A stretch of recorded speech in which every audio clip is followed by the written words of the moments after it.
येषु शरणमात्रेणं ज्ञानम् उत्पद्यते स एव सर्वसम्पूर्णः तस्मै श्री गुरवे नमः। गुरुवन्दे रसनन्दम् पूर्णानन्दस्य विग्रहम् आनन्दचिन्मयरूपम्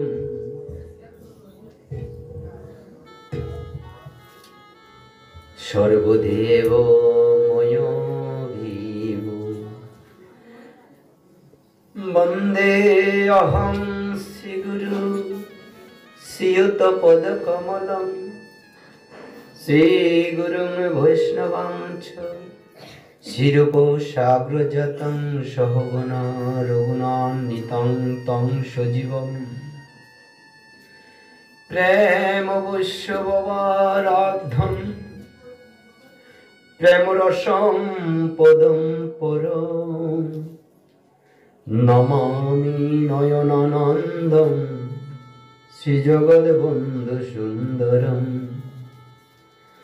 महानमानन्दं स्मरतरुकन्दं रसगणं दिगम्भोज्य प्राणां प्रलयभयहानं प्रियजनं प्रदालम्बतानं हरिभजनदानवतदरां ब्रजे वामाशनकलितिमिरभानुशुककरम् वन्दे ब्रह्मशिवराद्धं पञ्चतत्त्वस्वरूपिणं श्रीहरिपुरुषं वन्दे श्रीजगद्बन्धुसुन्दरं বন্দে অহং পরমানন্দং মহাবতারণং পরম কৃষ্ণ ঘোর জগদ্বন্ধু বন্দে বৈদ্যা জগদ্গুরুম মহানামাত্মকং পরম ডাহপরা পুরন্দরম শ্রীঅঙ্গনদামেশ্বরম বন্দে অহং বন্ধু সুন্দরম। শ্রী চৈতন্য মহাপ্রভু নিত্যানন্দ সমাবৃতম শ্রী অদ্বৈত শ্রীনিবাস পণ্ডিত শ্রী গদাধরম বন্দে শ্রীকৃষ্ণ চৈতন্য নিত্যানন্দ সহোদিত গৌরদয়ে পুষ্পবন্ত চিরত সন্দতমনদ অনর্বিত চরিঙে চিরাদ করুণায় অবতীর্ণ কলু সমর্পণ নিত্যমজ্জল্য রসাংশ ভক্তি শ্রিয়ম হরিপুরট সুন্দর দতি কদম্ব সন্দীপিত সদা হৃদয় কন্দরে পুরত বহসচি নন্দন বন্দে নন্দ আত্মজং কৃষ্ণং রাধিকা প্রাণবল্লভ রাধা দামোদরাকং মৎকুল প্রাণকারণ কৃষ্ণ পদাশ্রিতং ভক্তং কৃষ্ণকু কান্তগত প্রভু প্রণম্য ভূপতিত বর্ণনামি যথামতি অপার মহিমা গৌর ভক্তাং চ প্রসাদাৎ বর্ণনামি জগন্নাথ ভদ্ররাম প্রকাশকম জগন্নাথ অহং বন্দে পরম ব্রহ্ম সনাতন সুভদ্রা বলভদ্রং চ দেবং নিত্য নমো নমঃ ওম নীলাচল নিবাসায় নিত্যায় পরমাত্মনে বলভদ্র সুভদ্রাভ্যং জগন্নাথায় তে নমঃ বর্হাপিভিরাম মেঘমদম তিলকং কুণ্ডলকান্তং গুণ্ডুং কঞ্জাক্ষং কম্বুকণ্ঠং স্মিতশুভগমুখং সাদরনেস্তবেনুং শ্যামং শান্তং ত্রিভঙ্গং রবিকরং বর্ষণং ভূষিতং বৈজয়ন্তা বন্দে বৃন্দাবনস্তু যুবতিস্তবৃত্ত ব্রহ্মগোপালবেশম তপ্ত কাঞ্চন গৌরাঙ্গী রাধে বৃন্দাবনেশ্বরী বিশ্ববানুসুতে দেবী তং নমামি হরিপ্রিয়ে ওম বৃন্দায় তুলসীদেভ্যৈ প্রিয়ায় কেশবস্য চ কৃষ্ণ ভক্তি পদে দেবী সত্যবতৈ নমো নমঃ বাঞ্ছাকল্পতরুভ্যশ্চ কৃপা সিন্ধুভ্যেব চ পতিতানাং পাবনেভ্যো বৈষ্ণবেভ্যো নমো নমঃ ব্রাহ্মণেভ্যো নমো নমঃ মাতৃগণভ্যো নমো নমঃ শ্রোতৃগণভ্যো নমো নমঃ সর্বেভ্যো নমো নমঃ নানা মধুর রূপায় নানা মধুর বাসিনী নানা মধুর লীলায় নানা সংজ্ঞায়তে নমঃ ভক্তি শাস্ত্র ভাগবত সার করো অবিরত অনাসক্তি শুদ্ধা ভক্তি ভাব শুনি মনরে শ্রী শ্রী হরিপুরুষ প্রভু জগৎবন্ধু সুন্দরেশ্বর শ্রী লেখনী প্রসূত মহাবাক্য শির শ্রীনিদায় শ্রীমৎ ভাগবত শাস্ত্র পাঠে শিবিনিয়োগ কাশী কাঞ্চী অবন্তী দ্বারাবতী মথুরাপুর ইত্যাদি তৃতীয় পর্যটনে যাদৃশ্যপূর্ণ আদৃশ্যপূর্ণ দাওপীপূর্ণ শ্রীমৎ ভাগবত কথা শ্রবণীতি গীতা একদা নমিসারণ্যে গত বৈগুণ্য বিস্তৃত পূর্ণ সকল জনগণ মান্য বিগুনন্দন ষষ্ঠী সহস্র ঋষিগণ শ্রোতা নমহর্ষ নন্দন শ্রী নন্দনন্দন চরণ পরায়ণ পরম কারণিক শ্রুতমণিবেগ বক্তা, এদিকে ব্রহ্ম শাপগ্রস্ত সদা হৃদয়গ্রস্ত ত্যাগচন্দ্রগ্রস্ত গঙ্গা তীরস্থ মহারাজাধিরাজ পরীক্ষিত মহারাজ শ্রোতা, পরমহংস চূড়ামণি রসিক ভক্ত মুকুটমণি পরম কৃপালু শ্রীল সুখদেব গোস্বামী চরণ বক্তা। নিতাই গৌর হরি গৌর, জয় জগৎ বন্ধু। এই মধুরাতি মধুর সম্ভাষণ দিয়ে আজকের এই পবিত্রতম মাসটি কার্তিকী মাস, তদুপরি এই মাসটি অত্যন্ত শ্রীহরির প্রিয় মাস, ভক্তজনের আদরের মাস, দামোদর ব্রত মাস। আমরা সেই একটি মাস যে মাসটিকে সেই সুর অবধি অর্থাৎ দুগ্ধপুচ্ছ শিশুর স্বরূপ হৃদয়ে অঙ্কে কোলে ধারণ করে আজ শেষ অবধি অবস্থান করছি। আসলে এখানে যদি প্রাণের কথা বলার থাকে, সেই কথাগুলো হচ্ছে কি মধুরাতি মধুর কথা, সে কথা কৃষ্ণ কথা, আর কৃষ্ণ কথা বিনে সকলে ব্যথা।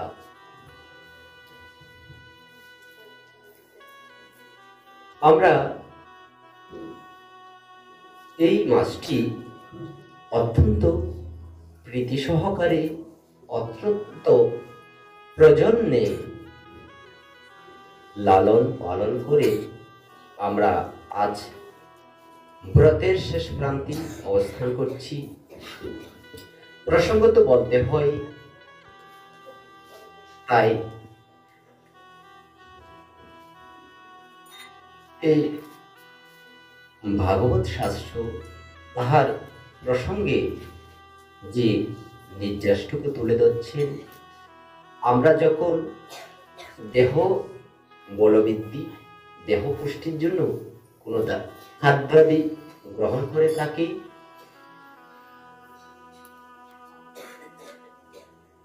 সেই একটু কথাটা বলতে হচ্ছে, আমরা যখন কোনো রসুয়া অর্থাৎ যিনি রাঁধেন তিনি রসুয়া, সেই রসুয়াকে যখন রন্ধনের কার্যে নিযুক্ত করি, তিনি আমাদেরকে সুখাদ্য পরিবেশনের জন্য সুন্দর স্বাস্থ্যকর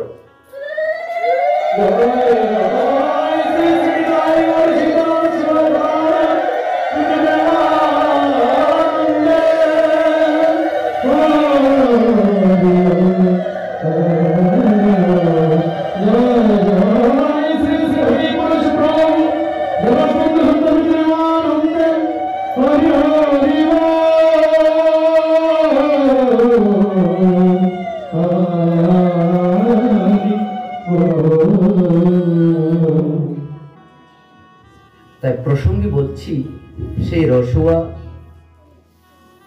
বহুবিধ দ্রব্যাদি তৈরি করেন।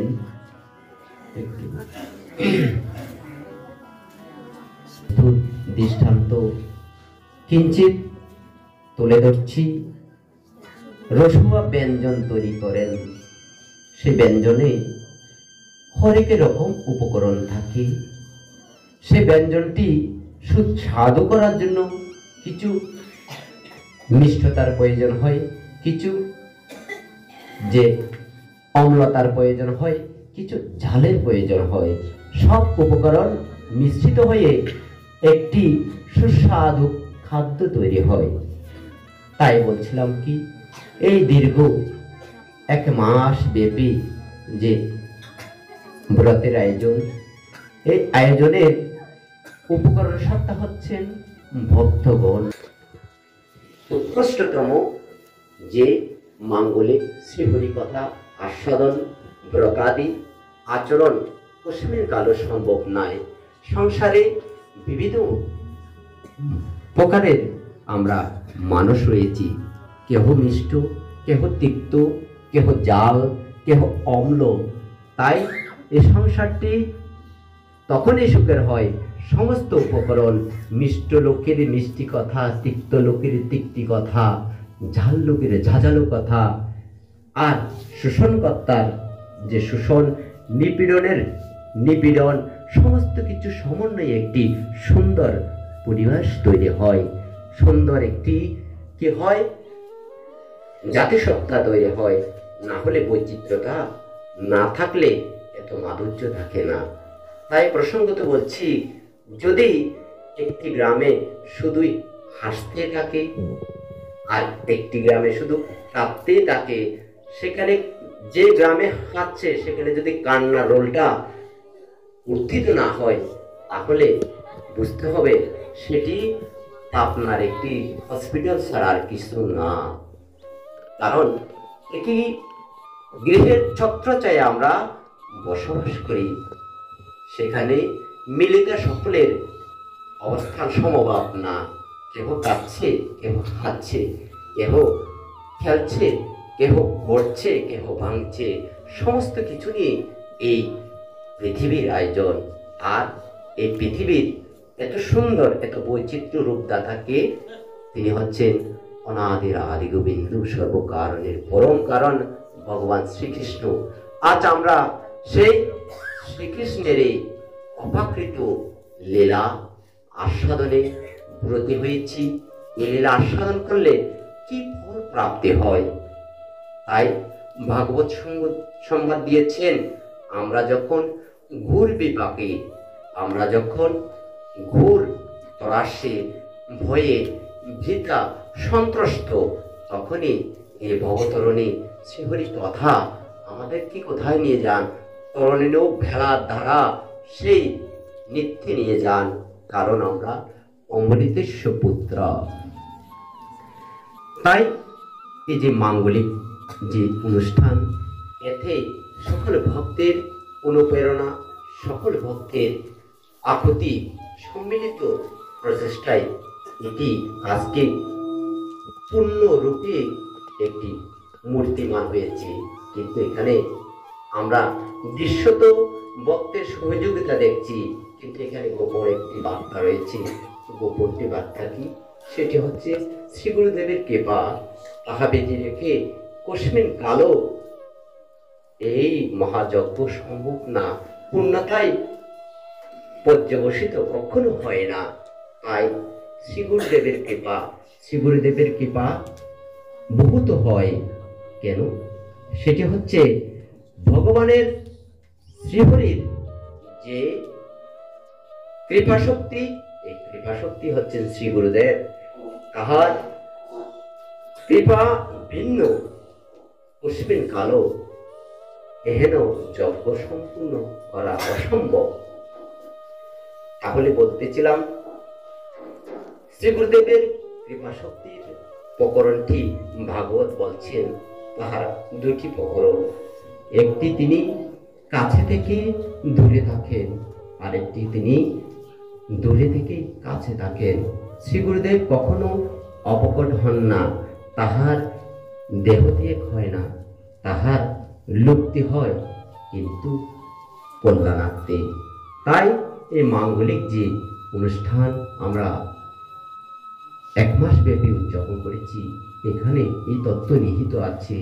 সেই কথা যে গুণকীর্তন করা আমাদের মতো অভাজন অধম নরাধমের পক্ষে কস্মিন কালো এই বিশ্বভাণ্ডারে যত শব্দাদি আছে, শব্দাদিগুলোকে কুসুম স্বরূপ ফুল স্বরূপ চয়ন করে মালায় বর্তিত করে যদি তাহার মহিমা কীর্তিত হয়, সেখানে শ্রী গুরুদেবের মহিমা বর্ণনে ঘাটতি থাকে, কৃপণতা থাকে।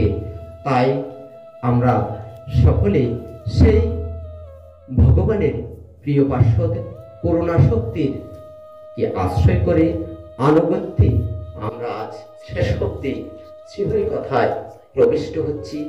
আজকে মহাতিথি রাসতিথি, কালকে আমরা সকলে কি করেছি, সেই অখিল ব্রহ্মাণ্ডপতি রসিক শেখর চূড়ামণি তাহার মধুরতম লীলা রাসলীলা আস্বাদন করেছি।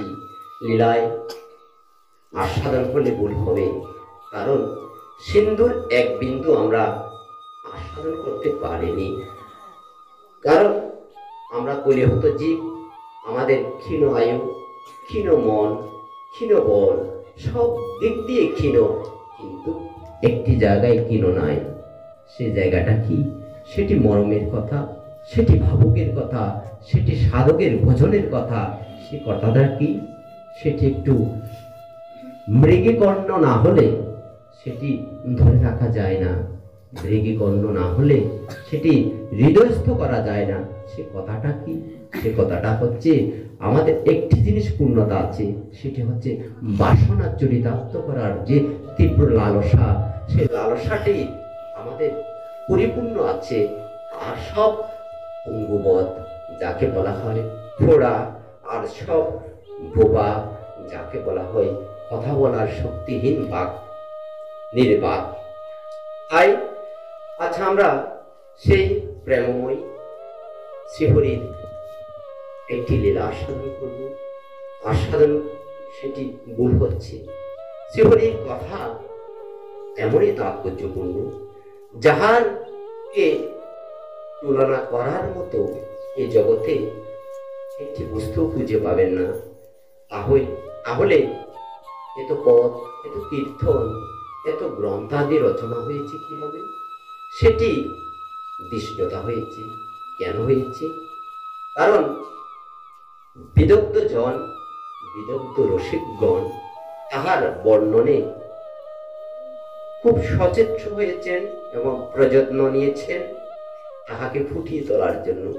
যার যেমন যোগ্যতা অনুরূপ আমাদেরকে সে দান করেছে। আজ যে আমরা শ্রীহরি কথার এত মাধুর্যময় নিঃশ্বাসটুকু আস্বাদন করছি, তাহাই করুণা শক্তি শ্রী গুরুদেবের মাধ্যমে। সেই ভূমির কাণ্ডারে নিতাই চাঁদের করুণা, যে করুণা না হলে জীব রাধা প্রেম পেত না। এই মহাপ্রভু করুণা যদি না হতো, নিতাই সে প্রেম পেতেন না। তাই সেই বদান্য শিরোমণি, যিনি কীর্তনের জনক বলা হয়, কীর্তনের পিতা বলা হয়, সে গৌরহরি নাম সংকীর্তনের যিনি পিতা, তাহার করুণা ব্যতিরেকে আর আনন্দবন পুরুষোত্তম শ্রী শ্রী প্রভু জগৎবন্ধু সুন্দরীর করুণা কটাক্ষ ছাড়া এ লীলায় অবগাহন করা নচ্ছেদ দুর্বোধ্য। আজ আমরা একটি লীলার ভূমিকা অবতারণ করতে প্রচেষ্ট হব। সেটি হচ্ছে মাথুর লীলা। মাথুর শব্দের লীলা, এই লীলাটি একটি বিরহ উচিত লীলা। আজকে আমাদের সেই দামোদর ব্রতের শেষক্ষণ, সেই শেষক্ষণটিও বিরহ। কারণ আমরা সংসারের কদর্য অবক্ষ নানা উৎপীড়ন ধাবা অগ্নি থেকে অব্যাহতির আশায় একটি মাস শ্রীহরির শ্রীচরণ সমীপে আশ্রয় গ্রহণ করেছি, শ্রীহরি কথা আকর্ষণ শ্রবণ করেছি। তাই আজকে সেই মাসটি আমাদের থেকে বিদায় নিতে যাচ্ছে, সেটি আমাদের একটি বিরহ। সে মাথুর বিরহের কথা যদি পুঙ্খানুপুঙ্খ আস্বাদন করতে হলে আমাদের কিছু পর্যায়ে আছে। পর্যায়টা কি? একটি ধারা আছে। প্রত্যেকটি বিশ্বের যে প্রতিষ্ঠান বলেন, সংসার বলেন, সমস্ত কিছুর একটি শৃঙ্খলা আছে, একটির সাথে একটি কানেক্টেড, যাকে বলা হয় একটির সাথে একটি শিকলে বাঁধা একটি ক্রম আছে। সেই ক্রমে যদি না হয় তাহলে বেতাল হয়, বেতালে হলে মাটালে পড়তে হয়, পরে দুর্ভোগে ভোগান্তির শিকার হয়।